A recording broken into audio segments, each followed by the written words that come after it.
du dimanche 20 avril 2025. C'est la fête de Pâques.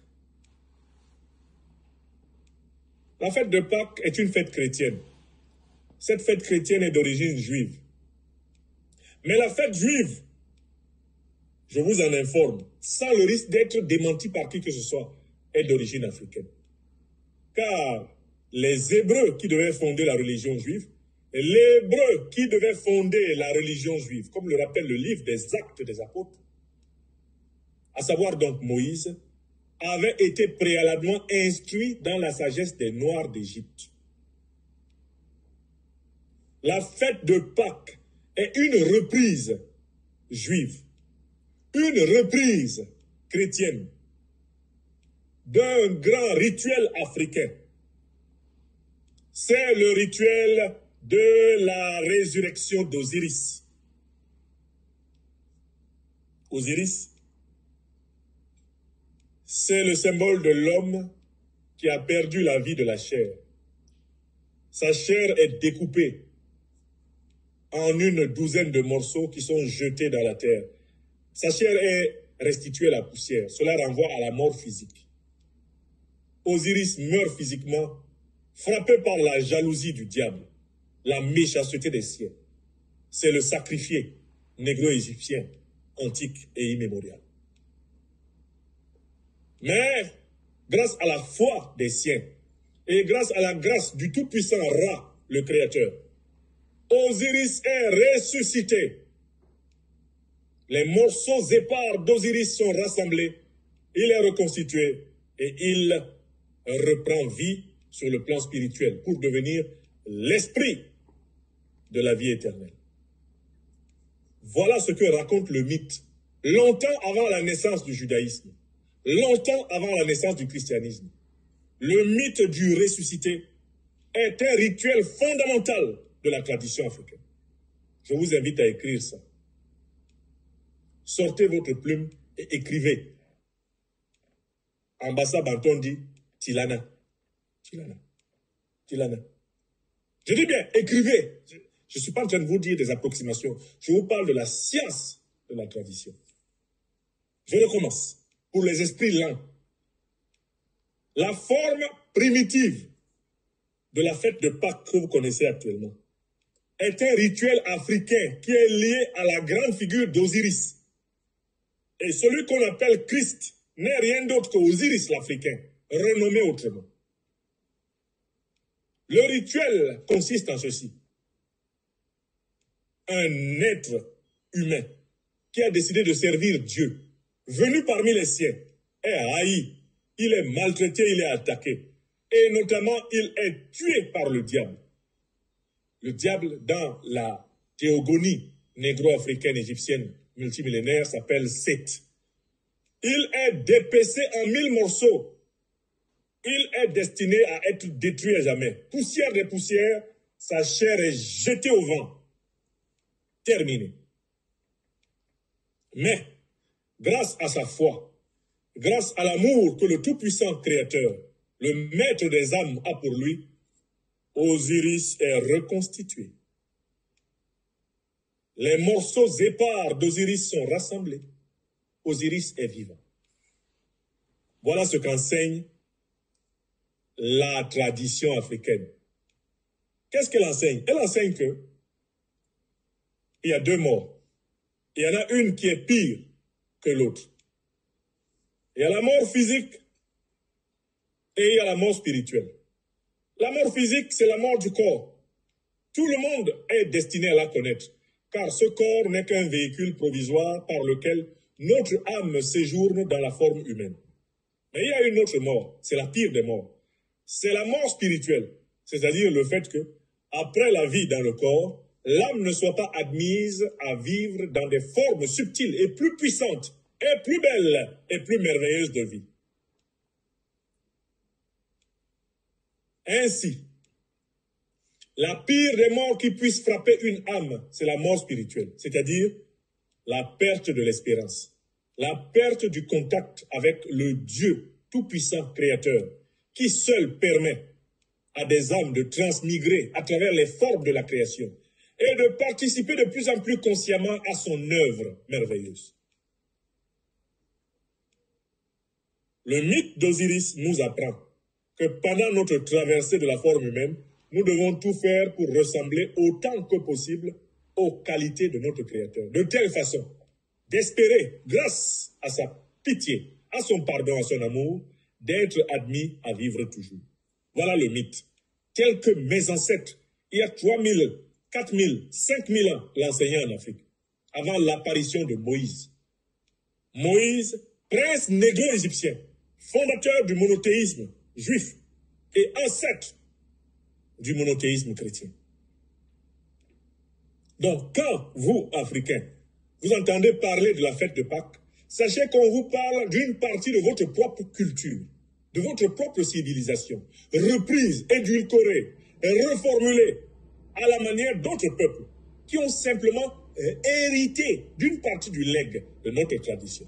Dans la tradition africaine, voici ce qui est dit, et formulé d'une manière magnifique par le grand Birago Diop, poète du Sénégal. Il faut que vous sachiez ce qui en est du destin de l'âme dans la tradition africaine. Birago Diop, poète du Sénégal, a écrit ceci. Ceux qui sont morts ne sont jamais partis. Ils sont dans l'ombre qui s'éclaire et dans l'ombre qui s'épaissit. Les morts ne sont pas sous la terre. Ils sont dans l'arbre qui frémit. Ils sont dans le bois qui gémit. Ils sont dans l'eau qui coule. Ils sont dans l'eau qui dort. Ils sont dans la case. Ils sont dans la foule. Les morts ne sont pas morts. Écoute plus souvent les choses que les êtres. Entends la voix du feu, entends la voix de l'eau. Écoute dans le vent le buisson sanglot. C'est le souffle des ancêtres morts qui ne sont pas partis, qui ne sont pas sous la terre, qui ne sont pas morts. Ceux qui sont morts ne sont jamais partis. Ils sont dans le sein de la femme et dans le tison qui s'enflamme. Ils sont dans l'enfant qui vagit. Les morts ne sont pas sous la terre, ils sont dans le feu qui s'éteint, ils sont dans les herbes qui pleurent, ils sont dans le rocher qui geint. Ils sont dans la forêt, ils sont dans la demeure. Les morts ne sont pas morts. Écoute plus souvent les choses que les êtres. Entends la voix du feu, entends la voix de l'eau. Écoute dans le vent le buisson en sanglots. C'est le souffle des ancêtres morts, qui ne sont pas partis, qui ne sont pas sous terre, qui ne sont pas morts. Il redit chaque jour le pacte, le grand pacte qui lie à la loi notre sort, aux actes des souffles plus forts, le sort de nos morts qui ne sont pas morts, le lourd pacte qui nous lie à la vie, la lourde loi qui nous lie aux actes des souffles qui se meurent dans le lit et sur les fleuves, sur les rives du fleuve.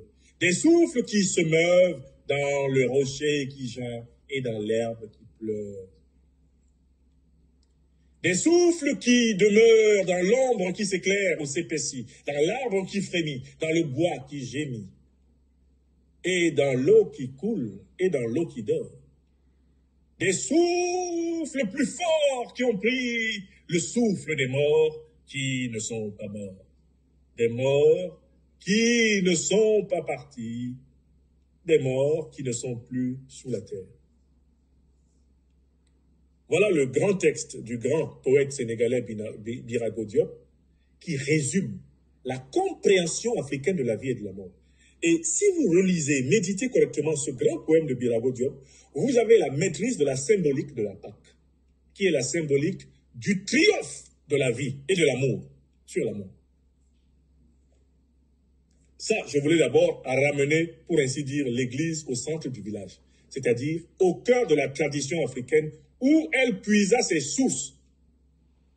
Car le fondateur du monothéisme, Moïse, est un prince négro-égyptien. C'est un prince négro-africain.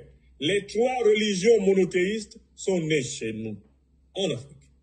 Ce n'est pas une vérité du cœur, c'est une vérité de la raison.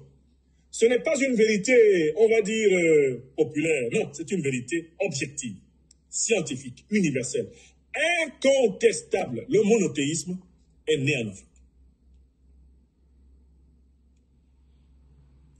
Donc quand vous fêtez Pâques. N'oubliez pas que nos ancêtres fêtatent, qu'ils fêtèrent, nos ancêtres fêtèrent Pâques, dans sa version originelle et originale, longtemps avant les Juifs, les chrétiens. N'oubliez pas que toutes les religions monothéistes qui existent sur la terre nous furent révélées sur la terre sacrée d'Afrique. La plus sacrée des terres de ce monde, c'est le berceau de l'humanité. C'est l'Afrique. Tilana Yobi. Là où l'homme a été créé par Dieu, c'est chez nous. Que personne ne vienne se tenir devant vous en présentant sa terre comme plus sacrée que la nôtre. Nous sommes la première terre humaine. Nous sommes le berceau de l'humanité. Nous sommes le temple de l'homme.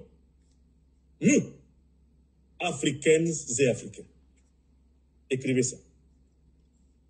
Je ne dis pas ça parce que je suis devant mes caméras et que je suis content ce dimanche. Je dis ça parce que c'est vrai. Et que tous ceux qui vont mener l'enquête vont vérifier que ce que j'ai dit est vrai. Je parle bien de la naissance du monothéisme.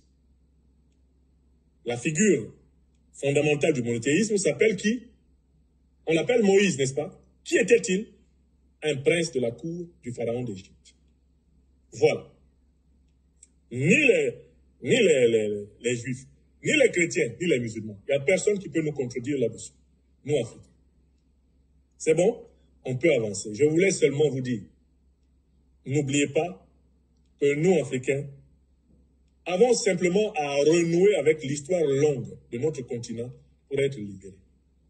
Renouer avec la mémoire profonde de notre tradition pour être libérés. Nous, Africains, nous pouvons être juifs, nous pouvons être chrétiens, nous pouvons être musulmans.